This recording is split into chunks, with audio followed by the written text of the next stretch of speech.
Hey everybody, welcome to the GroGuru Earth Day special. I met with Patrick last week and we wanted to get together and celebrate this big occurrence of making a big impact on the world. I know a lot of the investors out there, it's really important to put money where it's going to make a difference. And I personally cannot think of a better company than GroGuru that's actively raising capital. How are you doing today, Patrick?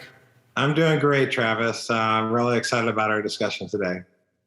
Yeah, and so just to give everybody a little background on what to expect here, we wanted to look at the big picture on how climate change, water use, food sustainability is affecting the world.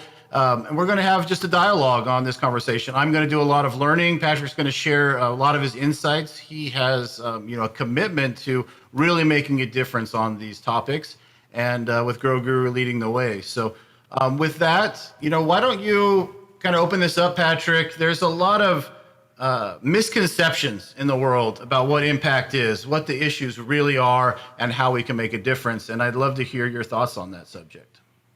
Yeah, I mean, that's an interesting question. I guess the thing that I think about is that there's a lot of pundits out there, a lot of people, and they have great passion, around whatever it is, and there's people on both sides. And I think ultimately, though, everybody cares about the health of people, the health of our planet. Maybe there's some fringe people that don't, but it's like, where are the solutions? So there's a lot of terms that are thrown around, things like carbon footprint and being carbon neutral and greenhouse gases and being good stewards of the land and sustainability. And I'm an engineer, so I try to make complex things simple and then kind of build up from there.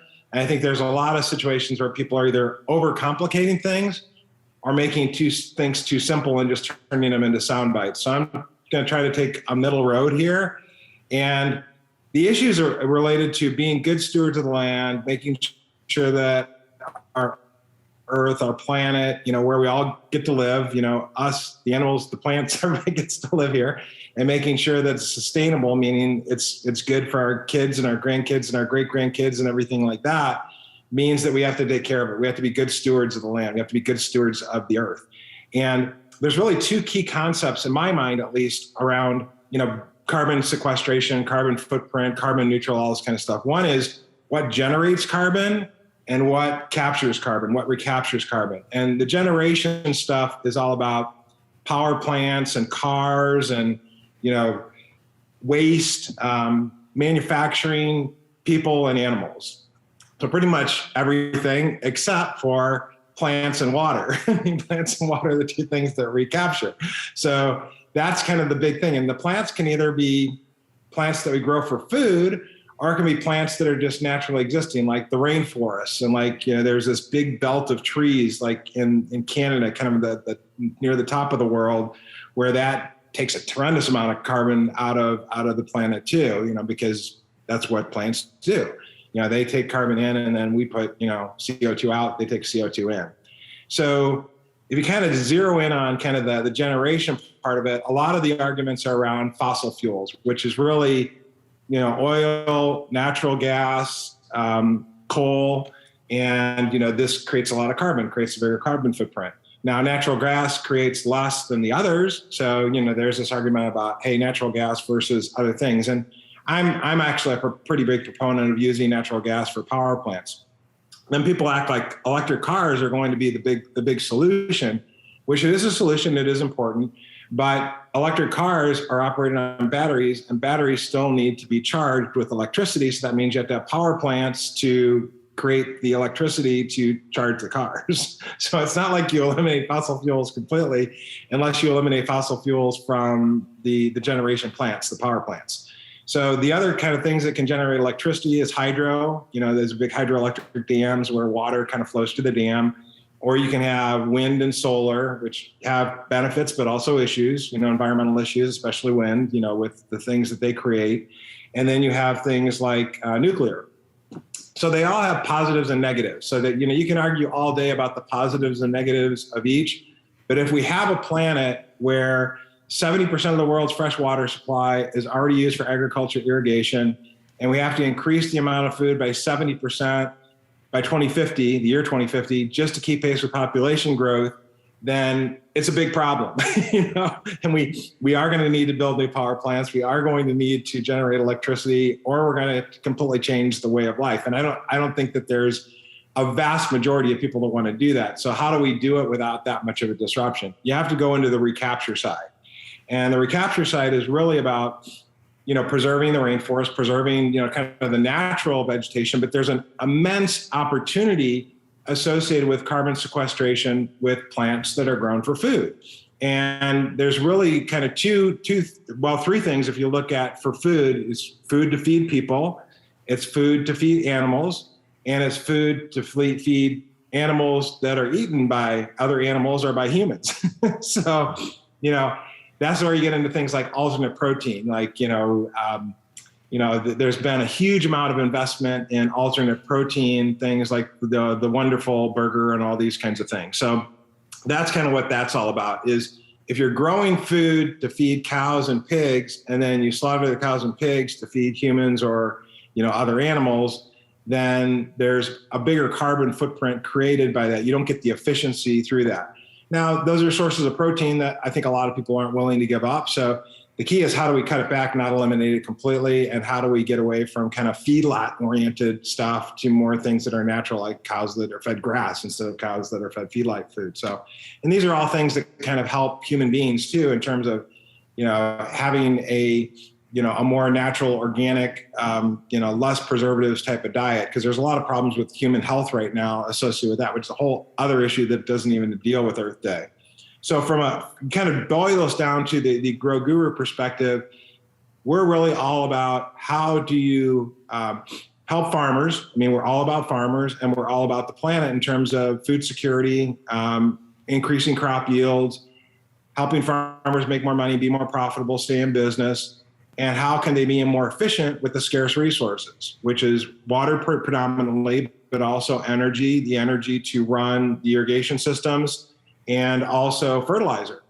Because a lot of farmers, if you're not properly managing irrigation, you're washing a lot of the fertilizer into the groundwater instead of using it to grow the plants. So, it's a waste, number one. It costs a lot of money to do that.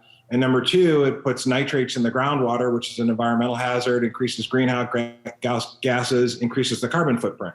So if we're focused on, carbon sequestration, they call it, there's a huge opportunity within the agriculture community to sequester more carbon in the soil. And there's a number of things that you can do to go and do that. So I'll stop there. That's kind of the summary overview. And now we can just, talk about this if there's anything that kind of piqued your interest about any of those specific topics. Yeah, thanks, Patrick. That's a great rundown, and quite a bit of what you talked about had my ears kind of light up, if you will. I wanted to jump right into the fertilizer side of things. Fertilizer necessary to grow plants, and I was looking at kind of the evolution of fertilizer in its correlation to population growth, and I was actually really caught off guard and surprised. I guess that is when I dive into anything, there's a lot to be learned. But the correlation of quality fertilizer and the development of fertilizer worldwide has coincided with population growth. Essentially, a big part of the population today wouldn't even be here had we not embraced the fertilizing solution. And when I look at GroGuru, we're really talking about the efficient use, the efficiency of farmland, and how water applies. And water, of course, dilutes the fertilizer, as you said, and it causes pollution. But there's also the shortage of water causing plant. And I think what's really brilliant about what you're doing is you're not solving one side of this equation. You are zeroing in on the perfect water solution to maximize all use of fertilizer, limit the runoff, as close to zero as possible, with providing the maximum crop yield, which hits on all angles, right? From fertilizer use, from the pollution that's created that runs off, water use itself, so that it's not just running away, and then just overall cost of all of these things. And the closer we can get to a perfect solution, the better. And what better way to accomplish that than with software combined to the real world, which is exactly what you do. And I guess the question is, Is that where you started with that vision, or is it more of a pleasant surprise, or is this what it's all about from the beginning? Yeah, I mean, it was pretty much all about it from the beginning. And it's just that certain variables like fertilizer have become even more important over time because of the doubling, sometimes more than doubling of the cost of fertilizer. It's been a huge issue. And that makes farmers less profitable. So this, from a value proposition standpoint, the fact that our solution, GroGuru WUGS, the wireless underground system, GroGuru Insights, our software as a service, our SaaS product, as we call it, those help the farmer be more efficient. And it's kind of like you said, Travis, it's all about efficiency. You don't just want to get increased crop yield by increasing the amount of resources you're using. You want to increase crop yield by reducing the amount of resources that you're using, which is an efficiency play. So that's what we do. That's what we're all about is, it's process control of the plant. And you basically have to look at, you go back to kind of middle school, junior high school science class, you have photosynthesis, the sun, and you've got water, and you got nutrients that can't even get into the plant if you don't have the water. And those are what makes plants grow. And you plant a seed and you get 100-fold increase by planting it. So that's kind of what it's all about. And the science around increasing, the population growth, this is nothing new. The population has grown a tremendous amount over the last 100 years. So we've already had to increase the amount of food significantly.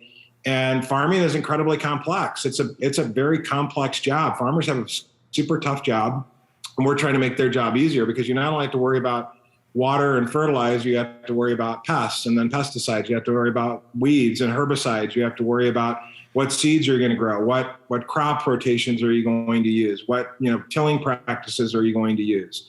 And all this stuff is incredibly complex and difficult. We could have a whole seminar just based on those things. And we're trying to make at least a piece of that job simpler for farmers and help them be more efficient and make more money as it relates to efficiency of water, efficiency of fertilizer, efficiency of energy, and being able to get better crop yields, which leads to better food security, which also leads to better food sustainability. So those are kind of important factors that we're focused on. Now, I do want to dive just a little bit deeper into fertilizer itself. And I think it's easy or common to look at water and fertilizer as being sprinklers and a bag of manure, right? And you and I both know it's much more complicated than this. There's different elements and different types of fertilizers at different points, different absorption rates for different makeups of this fertilizer. And, so it's more than just measuring water, right? You're measuring all these factors in the soil to provide guidance on the types of fertilizer that need to be augmented. Is this right? Do I understand that right, Patrick?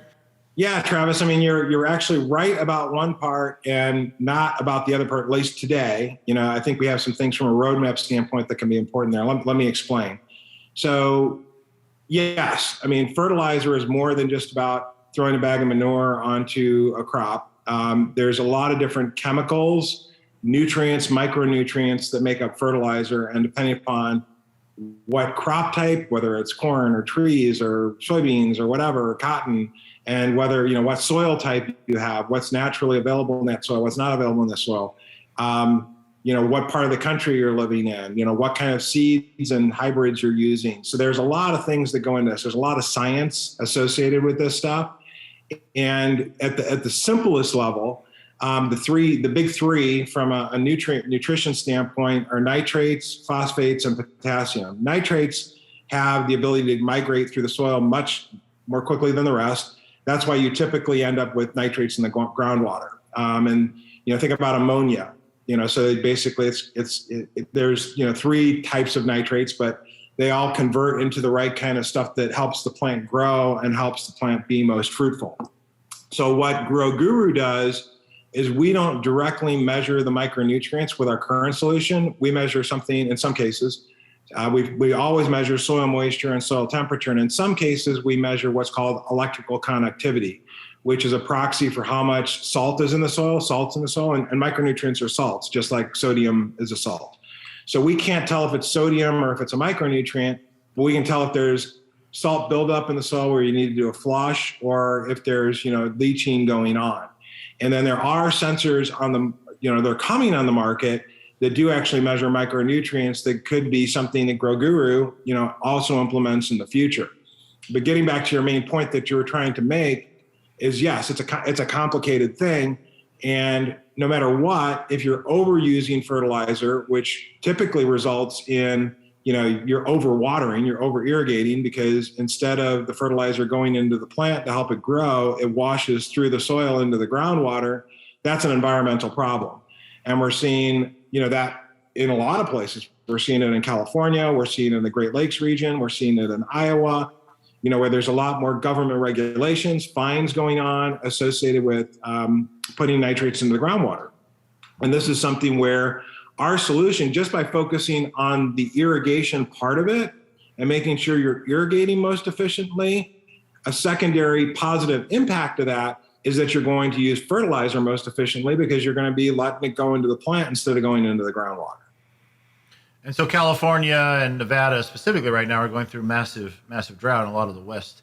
And so literally, we used to say every drop counts, and I think it always has, but never been more true in these states right now. And so they're looking for ways to maximize every possible way, right? And GroGuru can play and does play a significant impact in those areas, right?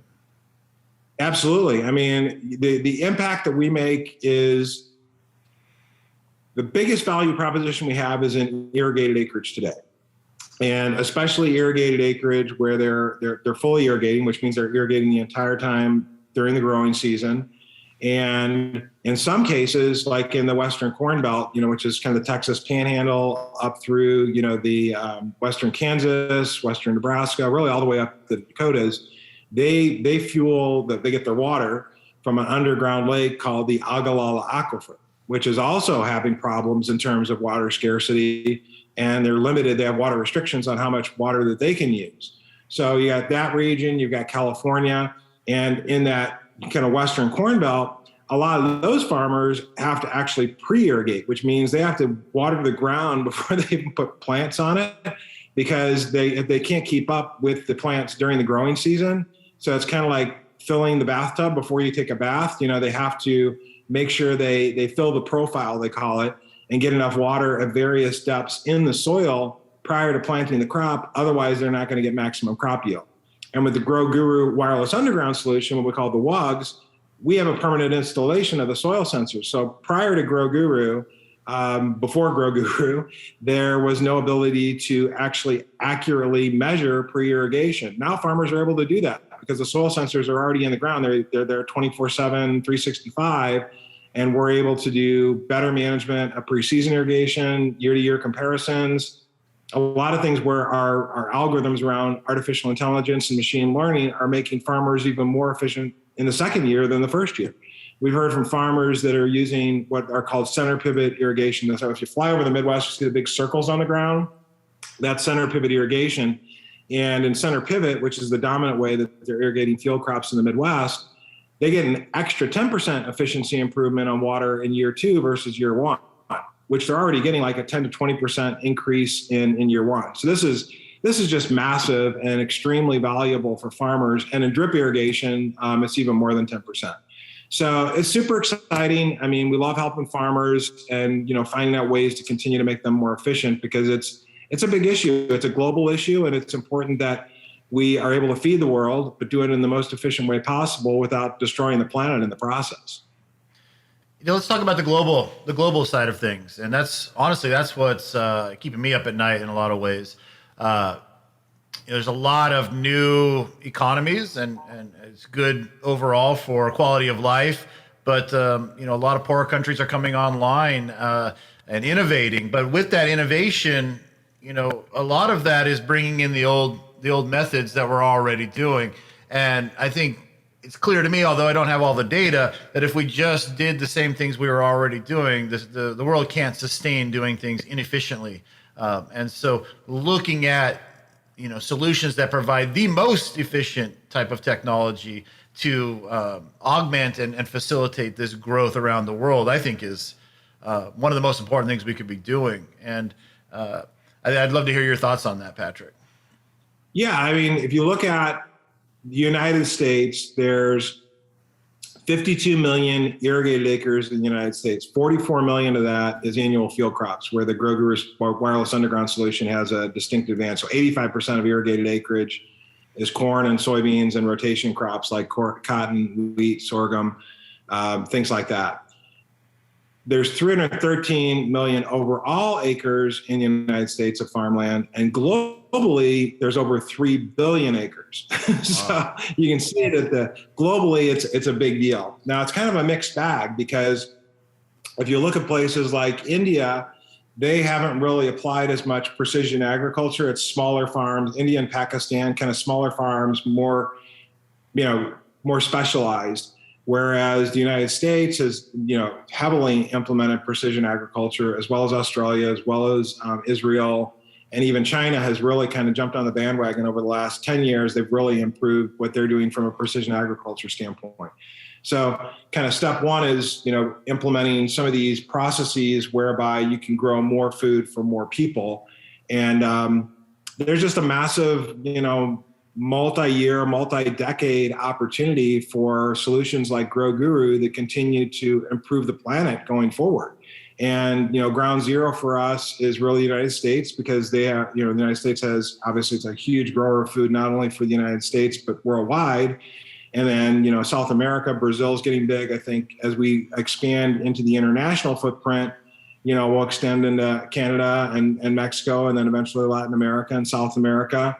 As I mentioned, Australia, New Zealand, Israel possibly, although Israel's kind of saturated and they kind of like buying their own equipment over there. And then eventually into places like China. More developing economies, it's less likely that our solution would come in as quickly, because first you got to kind of go to the first level of precision ag before you go into, step 2, step 3, step 4. So I think the other thing that, as long as you mention global stuff, and we can talk about this, you got the Ukraine-Russian war, and that's been not only a short-term, but a longer-term disruption in food security, food supply chain, and things we'll have to deal with there, because we're growing food in Ukraine, we're growing food in Russia, and with the whole global impact from a geopolitical standpoint, that has an impact. And again, if we're worried about making sure that we take care of people in general, but in the United States, making sure we're feeding our own population, there's a reaction that has to occur associated with that. If we're not getting the food from there, where are we getting it from? So those are all things where it's a very complex, fragile system, and anything you can do to improve efficiency helps across the board, regardless of those things. But, from a geopolitical standpoint, our solutions are also a good thing. I'd love you to educate me a bit on, I'm surprised at how much food is going around the world. Wheat in Ukraine, a lot of vegetables that are in store shelves in the U.S. come from China. I think in a simple concept, I get this, it's more efficient in certain ways, but do you feel like, was water a big part of this, or is it more land? Or maybe you could share some of your thoughts on, does efficiency play into kind of changing this dynamic in the next few years? If certain lands are more efficient, would we bring more to the U.S., or is this more of a continued global play? I just curious on how you see that all breaking down, and maybe you can educate me a bit on that. That is a 1-week seminar. Very complicated. Thank you. But I'll try to answer it in like 30 seconds or less. Appreciate it. So the way I think about it is, okay, when I was growing up, I grew up in St. Louis, Missouri. We would be able to get fresh tomatoes from Missouri or Arkansas, only a month or two a year. And those tomatoes were incredible. And, then my dad would call them hothouse tomatoes, tomatoes that were grown in hothouses, which is hydroponic growing, greenhouses. And they just don't taste as good, but, they've tried to improve the quality of the taste, the quality of those foods. In the United States especially, we're so used to being able to get anything, anytime. It used to be you could only buy strawberries during strawberry season, or blueberries during blueberry season. Now you can get blueberries year round. You can get strawberries year round. So a reason why that's the case is because those crops are weather dependent. which is water, sunshine, all those kinds of things. So you have to grow them in different places in order to do that. So that's part of it, is the convenience and to be able to have the foods you want when you want them at any time. And that requires more of a global footprint in order to do that, because the weather's not good to grow those crops all the time in Salinas Valley, as an example. Part two is really more of a geopolitical thing, where it's like different economies like Brazil, they've made a strategic decision that they want to be really big in soybeans. You know, the United States used to be the biggest in soybeans, but now Brazil is. And a huge end market for soybeans is China, because they like tofu and they like, a lot of things that are made with soy. So, they have basically taken market share. The Brazilian economy has taken market share from the US economy from a soybean standpoint. We're still a huge producer of soybeans, by the way, the United States is. But that was a concerted decision by the Brazilians, that this is something they want to do, and they have focused on that as a strategic initiative for their economy and for their country. So I think it's a combination of factors around, what do countries want to do? What do they need to do to feed their populations? What do they need to do to kind of grow their economies by feeding other countries' populations? And then also that convenience factor of being able to eat whatever we want, whenever we want. Yeah. And I know it's way beyond the scope of this conversation, but it seems like there's just a lot of pollution in ships moving food, very perishable items all the way across the world for some convenience of eating fresh strawberries in winter in the U.S. But that is what it is. But let me just touch on that. And I think that is going to evolve into a more positive thing. I think you're going to start. Part of the solution isn't like growing more corn and more soybeans. I think part of the solution is within a specific region. Let's say the Mid-South, for instance, where they used to grow, a lot of peanuts and cotton and different types of things. I think you're going to see kind of sub-regional economies, start to grow things that are more geographically close to where you actually eat the stuff, grow it versus eat it. And I think that, there's still going to be diversity, but there's going to be a change in what is available from a diversity standpoint. That's going to be part of the solution that's beyond the scope of what GroGuru does, but we are seeing signs that some of those things are in the works.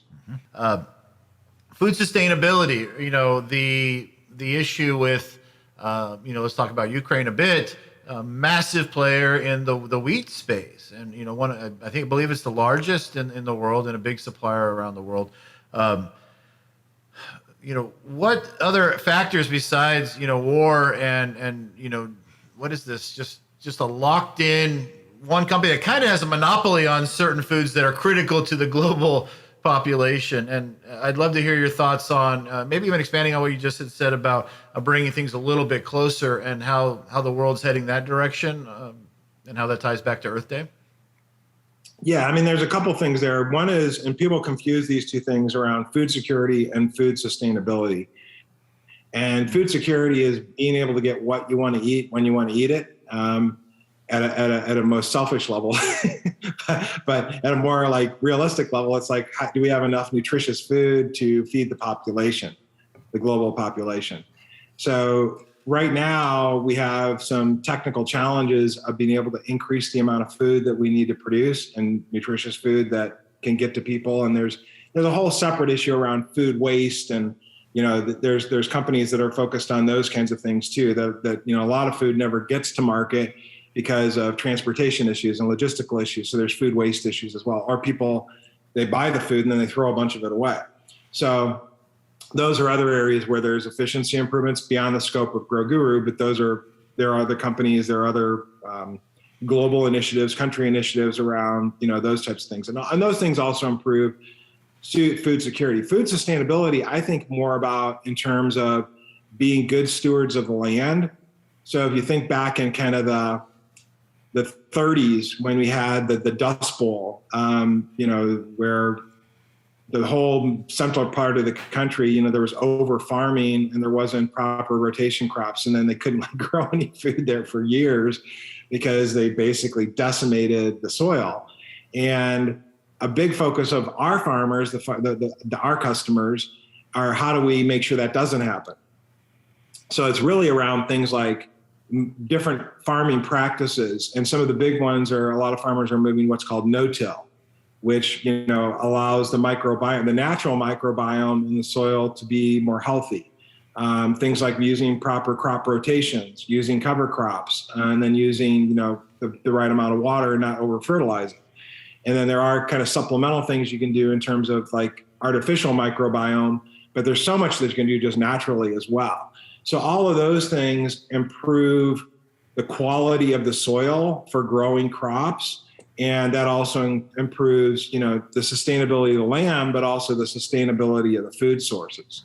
So, if you look at wheat as an example, like I said, getting back to the Ukraine, that's more of a situation where it's going to be a supply demand issue. If you have more demand than their supply, prices go up. Kind of basic microeconomics as it relates to that, and we're gonna see that if there's certain types of foods that are less readily available, but the demand stays high. In other words, if a lot more people don't move to a gluten-free diet, then there's going to be a problem, and a lot of people will have difficulty making those adjustments. So stuff that's made from wheat, like bread and baked goods and that kind of stuff, the prices are going to increase. Yeah, and that's for some of the poorer countries around the world, that's one of their primary staples, right? Yeah. And that's a bit of a concern. I did want to ask you, as far as your sentiment, your personal sentiment, is what you're seeing on the global level, but also on the local level. Are things getting better? Are you seeing day to day in your life? Are you seeing things improving rapidly or quickly? Are you seeing a shift? What are your thoughts there? And what would you tell everybody out there on what you're seeing personally, since you're so connected to this? Well, I mean, there's two things. One is I'm an optimist. And second thing is I'm a man of faith. So I believe that we are going to find solutions to these problems. And we have some of the greatest minds in the world working on them. And I'm not a defeatist, I'm an optimist. So I do think we're making progress. Are we making progress fast enough? That's always an argument. But these are complex, technical, geopolitical issues. And the more critical things get, the more money flows into it. And the more money flows into it, the more bright minds flow into it to solve the problems, because they're more urgent and more critical problems. I mean, this is the whole way that venture capital works, the whole way that entrepreneurship works, is that either the government subsidizes those problems and flows money into it because, they want to get ahead of the curve, or the economic situation becomes so dire that, there has to be solutions to these problems, which means there's money available, and smart people, like the team that I work with, get attracted to it. Now, there's also, with our team, there's a passion around, farmers. There's a passion around food security and around water conservation. And that's another part of it, obviously. But if you look at, where things are going, I think that, these problems are going to naturally get worse because population growth is going to happen. We haven't been great stewards of the land. We haven't been super efficient with water. And we're going to have to be more along those lines. And some people are going to have to give up some of their conveniences. And, whenever there's an adjustment, there's going to be some rebellion against that, because sometimes people can be a little bit more naturally selfish than they can be more altruistic. But we'll get through it. We're going to solve the problems. Like I said, I'm an optimist. I'm a man of faith. I believe that we're going to get through this stuff. And it doesn't mean it's going to be easy. There's going to be some challenges.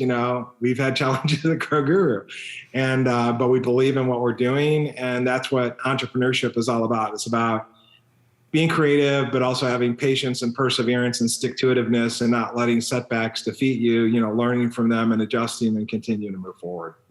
It's beautiful, and I think one of the biggest benefits of having the leading solution in an efficiency play on something so big is that regardless of where the market goes, you are the best play for that solution. If there's more pressure and they're forced to solve the problem, they need to come to you to solve it. And if it's working and to maximize it, they also come to you. So congratulations on really having that leading top position in the space. I think that's great. Yeah. So one comment on that. So I do believe that we have the best technical solution, the best mousetrap.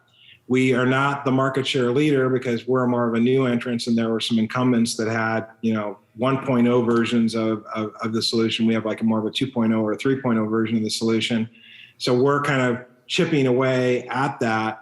And a big part of winning in the entrepreneurship game is not just having the better mousetrap. It's having, the best market presence. It's having the best marketing. It's having the best, sales strategy, all the business aspects associated with this.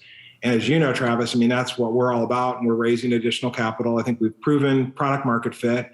We have amazing customer testimonials. We have amazing case studies that demonstrate that our solution really works incredibly well and is better than competitive alternatives. Now it's a matter of, what I call kind of putting more gas in the gas tank for GroGuru so we can take the company to the next level. So we're currently raising money using equity crowdfunding on WeFunder. You can go to wefunder.com/GroGuru. And WeFunder is kind of a way of democratizing the ability to do angel investments. So as little as $250, you can be an investor in GroGuru, hopefully more than that if you get super excited about it. But as opposed to having to be a high net worth individual, a millionaire or something like that, to be able to do angel investing and invest in startups, this is a way for kind of the average folks out there to invest in startups. So we're excited about that.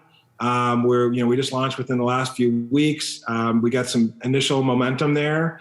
But that's what we really need to do is we need to get more gas in the gas tank, more cash in the engine to be able to establish a bigger market footprint, bigger impact, and continue to grow the company and deliver something that not only we believe, but the farmers that are using it believe is an incredibly valuable solution that gives them a 30% water efficiency improvement, increases crop yield by 10 to 20% on average, saves input costs by 10 to 20% on average in year one, and then increases it even more in year two and beyond. So we're excited about it. It's one of those things where it's always tough. We kind of weathered the COVID storm. That was tough, but we're tough people. And like my dad used to say, tough times don't last, tough people do. And we've kind of persevered through that, and we're really poised for some pretty explosive growth going forward. And we're excited about it, and hopefully we got some of the people on this call excited as well. Awesome. Well, thanks for your time today, Patrick. I hope you continue this journey. It's been amazing to watch where you've come. And what I love about crowdfunding in general is it's not just the smaller investors. You also get to invest along with very large accredited investors that are participating in this round as well. And so you have support across the board. It's a great way from all sides to put your money where it can make a tremendous impact now and in the future, and something you can really be proud of years from now being a part of. And really excited to see what you're doing over at GroGuru, Patrick. Thanks a lot, Travis. Really appreciate this discussion, and happy Earth Day, everybody. And we're gonna solve these problems. All right. Thanks so much. Have a great day. Thank you. Bye-bye.